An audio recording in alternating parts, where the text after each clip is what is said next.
This is Letter from America. Today's topic is ZANU PF Finance Minister Mthuli Ncube Nicodemusly adopting CCC Biti's economic reform plans. Remember Nicodemus in the Bible in John 3 verses 1 to 21, who went to Jesus and said, "What shall I do to be saved?" Is Ncube, the new Nicodemus Ncube, going to Tendai Biti to ask, "What shall I do to save the Zimbabwean economy now that the 2023 elections are very close?" ZANU PF's Finance Minister Mthuli Ncube's statement that the country is broke and his tacit admission that, quote, "we kill what we eat," appears to have been borrowed from CCC's Tendai Biti's economic blue book. Here is what Ncube reportedly said or wrote. "You can only spend what you have collected." Some put it as, "you eat what you have killed."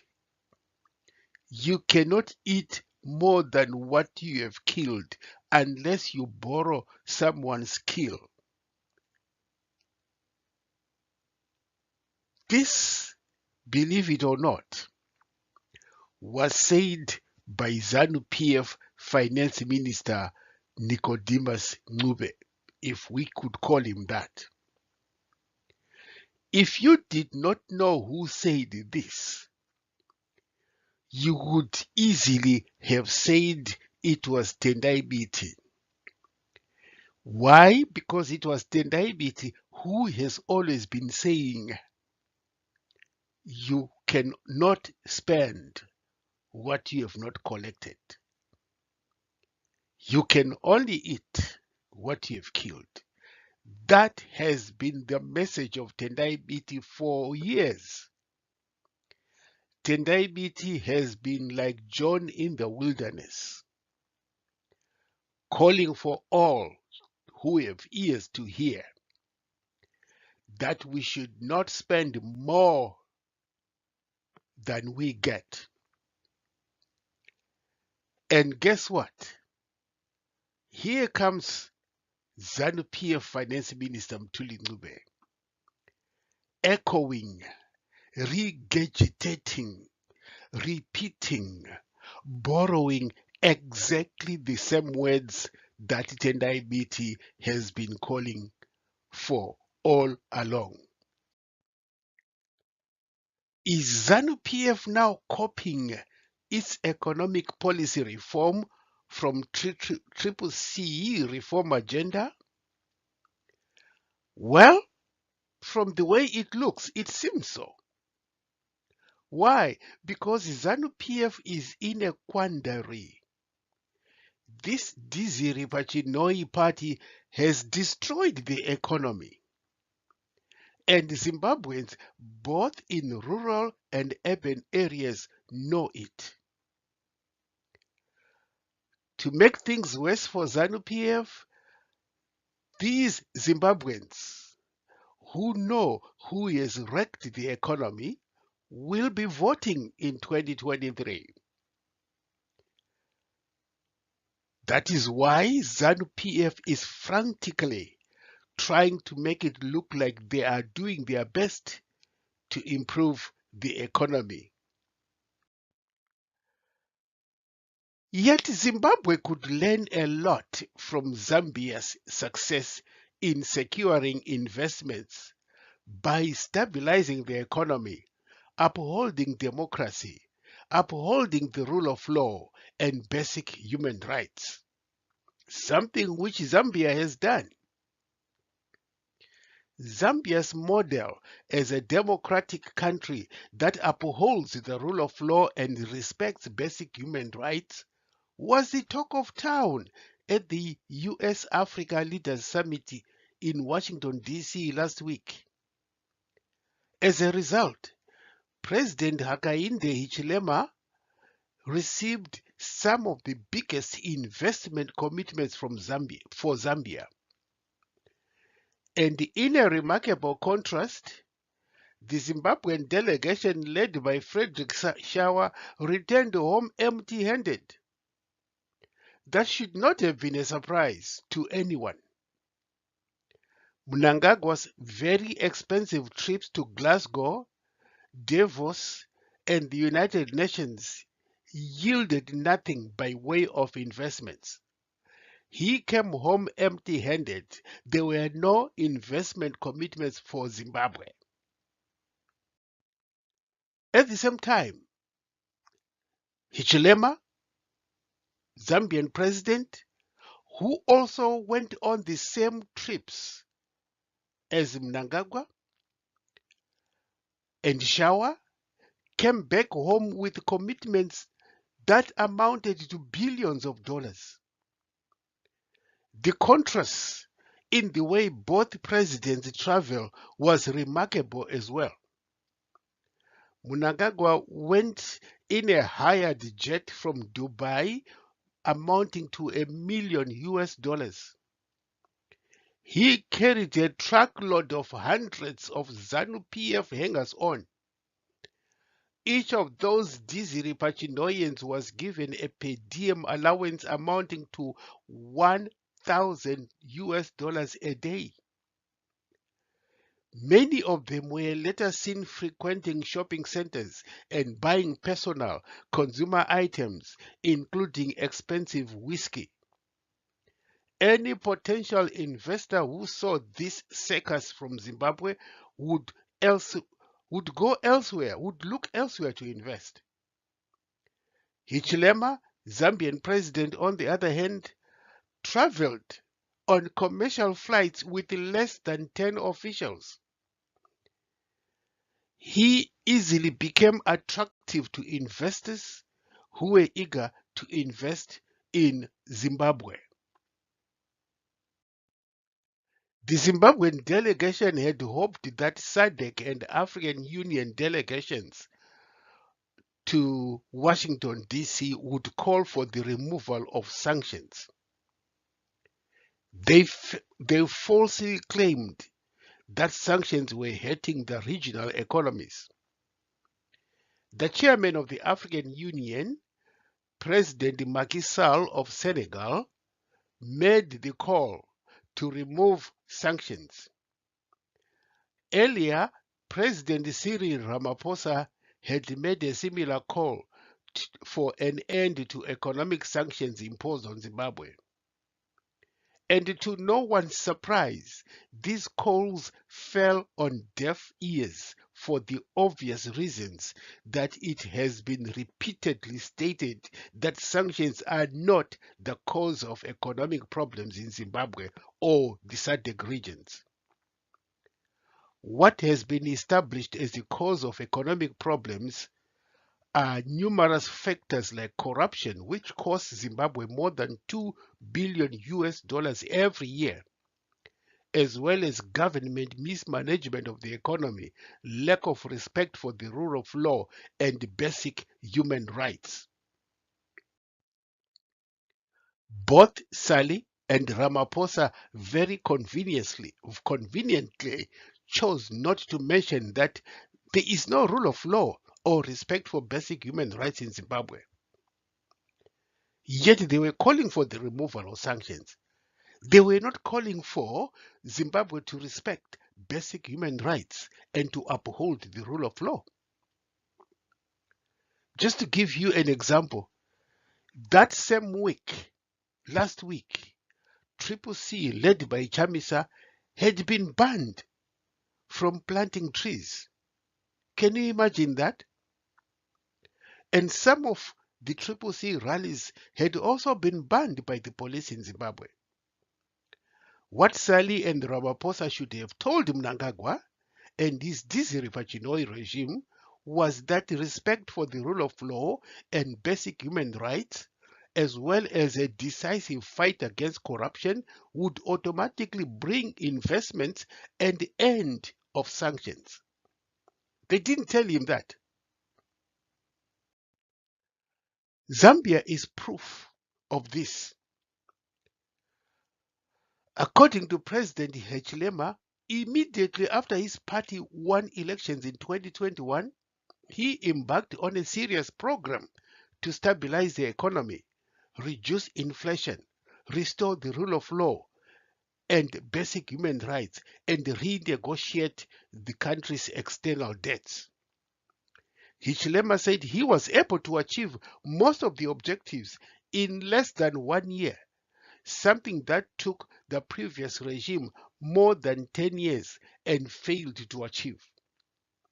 It was no wonder that Zambia got some big investment deals at the US-Africa Summit.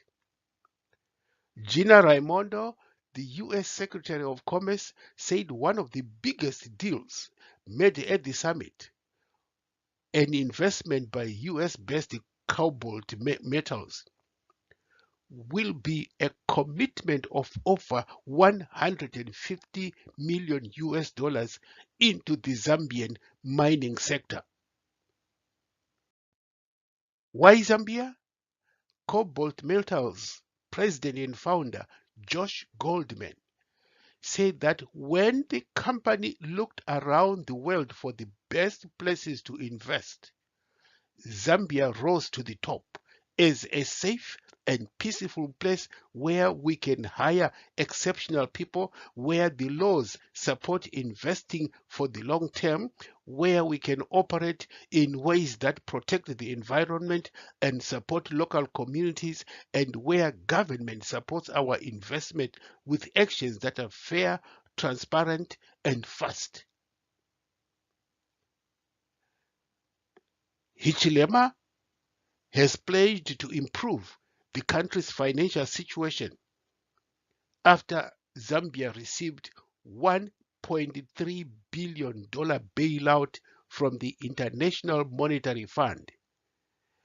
Zambia was the first African country to default on its debt in the COVID-19 era, but Zambia successfully renegotiated its debt repayments.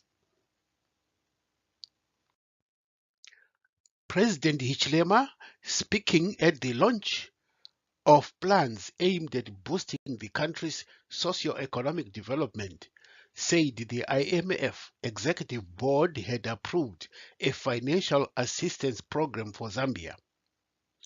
Zambian President had some advice for opposition parties in Africa, and this fittingly applies to CCC in Zimbabwe. Speaking during an interview at the US-Africa Summit, President Hichilema said any opposition party must be well prepared to govern the country from day one of its winning the elections. This interview was hosted by the Council for Foreign Relations. Hichilema, or HH as he is affectionately called, said from his experience when he won the Zambian elections in 2021, he was faced with a mission impossible situation in the deplorable state of affairs in Zambia. The comparison with CCC and ZANU PF could not be greater. Zimbabwe's economy is in shambles, just like Zambia before Hichilema's party took over the reins of government in 2021.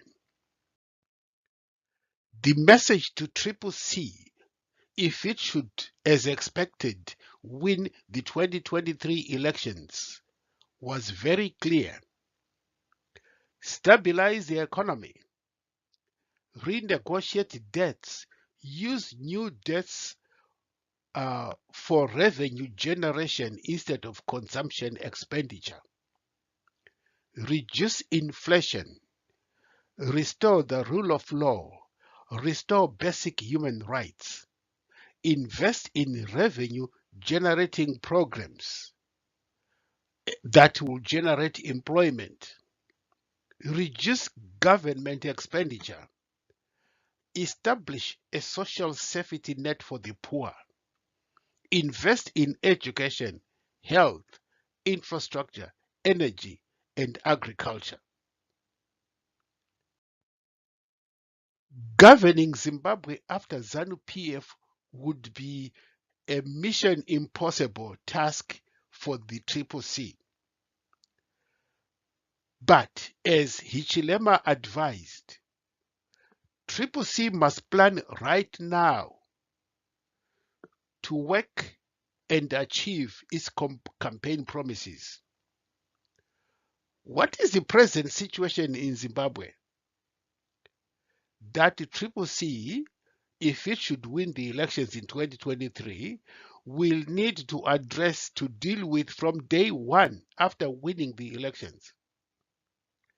According to a renowned economist, nearly half the country's population is living in abject poverty since the November 2017 coup which toppled the late Robert Mugabe. This poverty rate has doubled since Mnangagwa took over as president. Professor Gift Mugani said in an interview that in 2018, 29% or one-third of Zimbabweans were living in extreme poverty. Yet today, 4-5 years under the Mnangagwa government, 49% or nearly half of the Zimbabwean population now live in extreme poverty. Other records indicate that in the 42 years ZANU PF has been in power, an estimated 70% of Zimbabweans now live in poverty. Virtually the entire population now survives on an informal economy. Mnangagwa and his finance minister Mthuli Ncube, as well as the ZANU PF leadership, do not take advice from economists, Professor Mugano said. The highly publicized meetings between government and industry representatives is a false narrative aimed at giving the misleading impression that government is listening to stakeholders, he said. That is totally false. Professor Mugano said government economic policies are not based on inputs from stakeholders, but decisions within the ZANU PF apparatchiki or ZANU PF top officials. The Transitional Stabilization Plan that was launched in 2018 was a 300-page document that Mthuli brought with him from his home base in Switzerland. Mugano said it was not a product of stakeholders' consultations and input. That document was never made available for review or consultation, but was implemented immediately. A number of economists criticized Mthuli for imposing the plan without local input or taking local conditions into consideration. Today, the results of this plan are a clear evidence of the plan's abject failure to achieve its intended objectives to stabilize the dollar. In the 4 years the plan has been enacted, Mugano said, inflation for 2020 shot up by 800%. In 2018, as I said again, 29% of Zimbabweans were in poverty. Now that figure is doubled to 49%. The vast majority of workers in Zimbabwe live below the poverty data line, or PDL.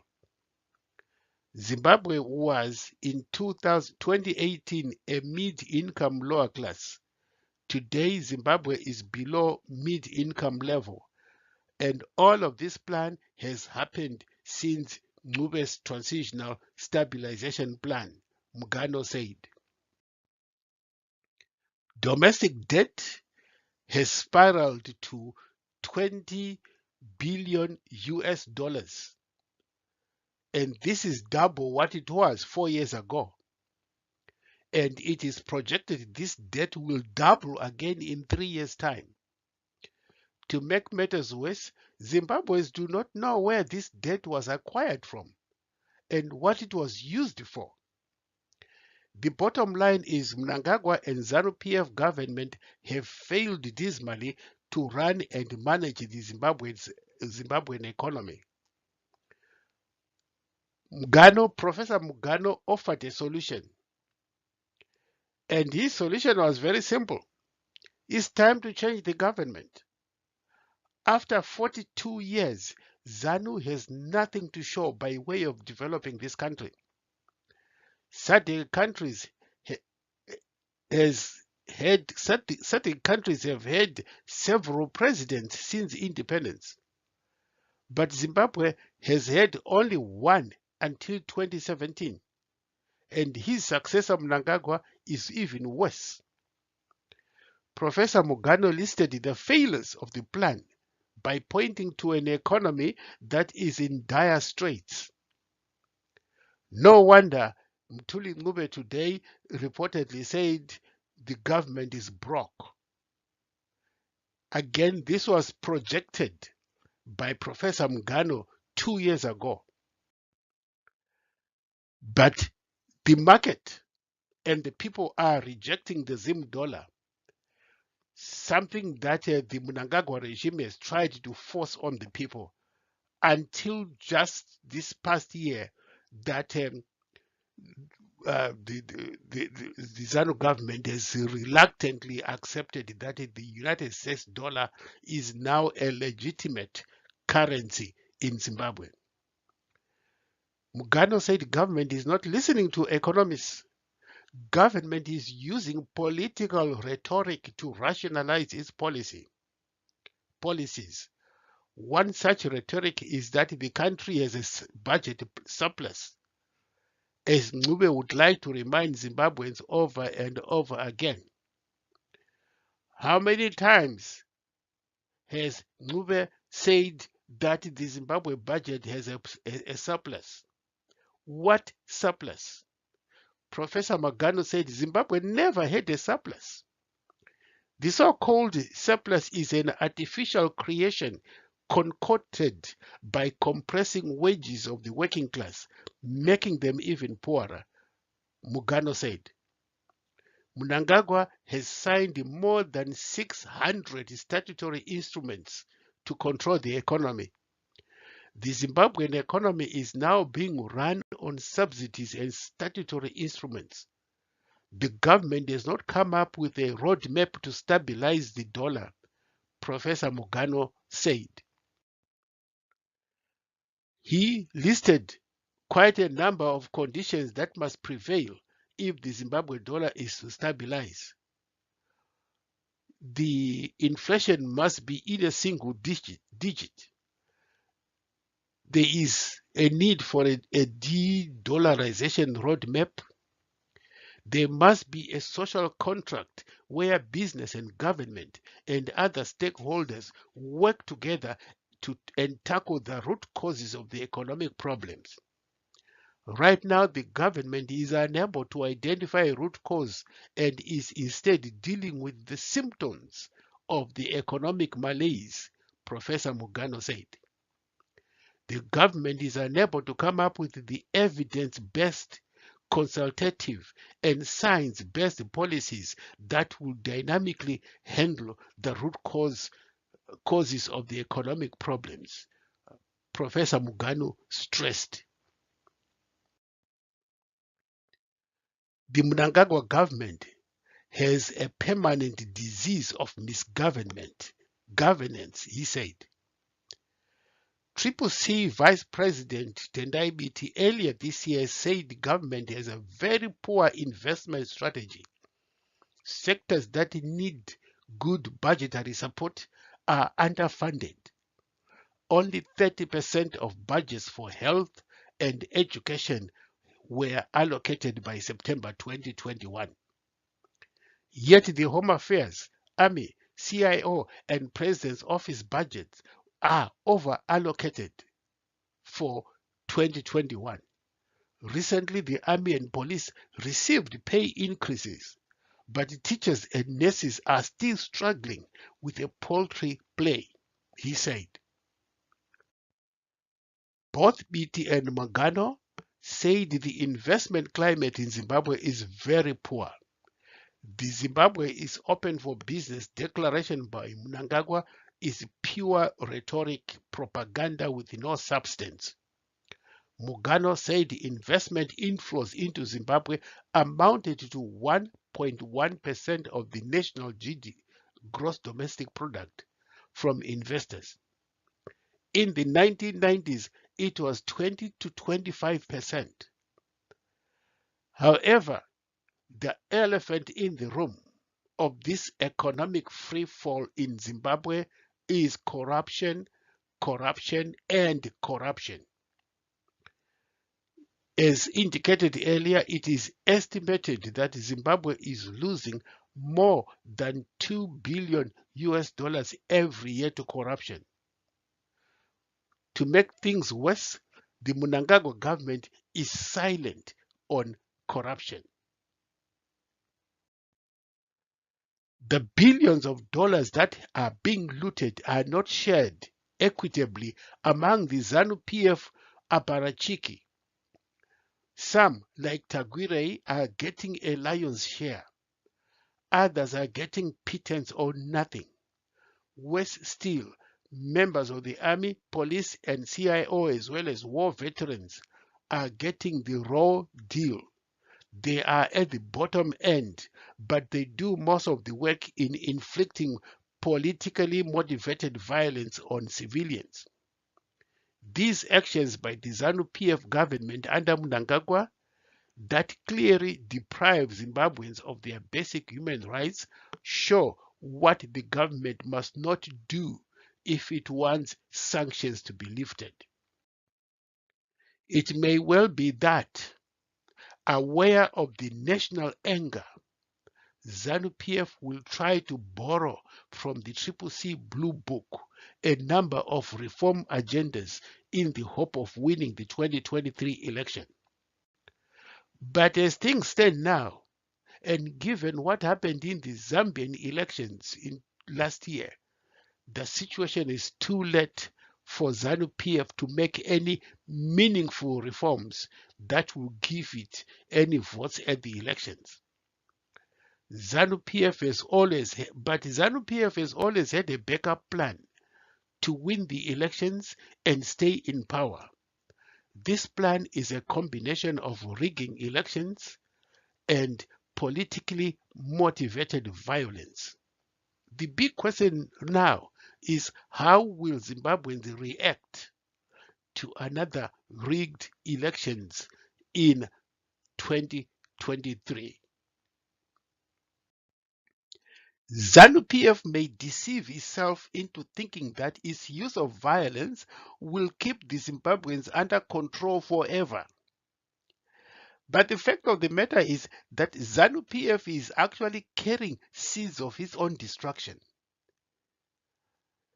Corruption, violence, looting of state resources, those are seeds of ZANU-PF's destruction. The United States President Abraham Lincoln made a famous statement about governments that lived on fooling and deceiving people, the way ZANU-PF is fooling and deceiving Zimbabweans. This is what Abraham Lincoln said. You can fool some people all the time. You can also fool all people some of the time, but you can never fool all the people all the time. And the Zimbabweans have a very wise saying too, "Rine manjanga hariputirwe," which means that the truth will eventually come out, no matter how much you try to hide it. If a mass demonstration breaks out against ZANU PF, these Desiree Pachinoans will have no one to blame but themselves. And the ZANU PF Central Committee report has made that clear. The party has lost the support of the Zimbabweans because the party is trying to fool everybody all the time. Something completely impossible, as Abraham Lincoln once said. This concludes today's broadcast of Letter from America, a weekly in-depth analysis of the situation in Zimbabwe. Thank you for listening.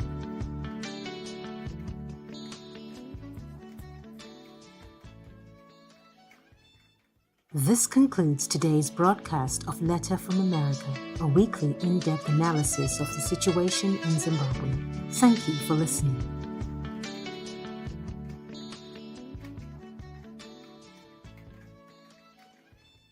This concludes today's broadcast of Letter from America, a weekly in-depth analysis of the situation in Zimbabwe.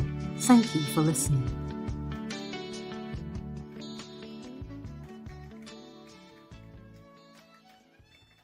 This concludes today's broadcast of Letter from America, a weekly in-depth analysis